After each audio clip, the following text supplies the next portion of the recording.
Okay, leo tupo kwa Madam Bonita hapa, tupo ofisini kwake na tumemfanyia surprise timu mzima ya Twin Digital, lakini na watendaji wa Twintech Car Carnival ambayo inakusudiwa kufanyika Julai 25, 2026. Madam Bonita, Twintech Car Carnival umeiona ndo sasa hivi inasumbua hapa mjini. Umejipangaje hiyo siku ya Julai, kwa sababu mambo yatakuwa ni mengi, watu watakula nyama, watu watafanya drifting za magari, kutakuwa na racing. Wewe kama wewe umejipangaje kuipokea hiyo siku madam?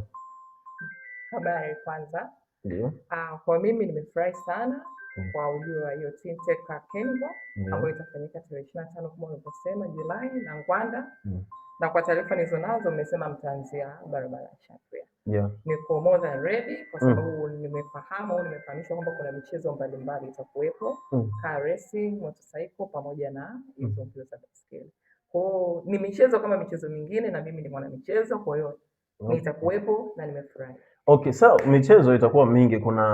Tutafanya drifting, tutafanya racing za magari, kutakuwa na riding za bicycle, lakini stunt za pikipiki. Wewe mchezo upi zaidi kati ya hiyo inakuvutia sana?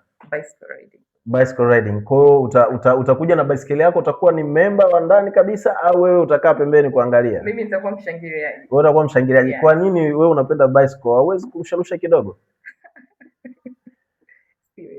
Asante sana. Karibu. Kwa Julai 25 utakuwepo. You are most welcome. Karibu sana.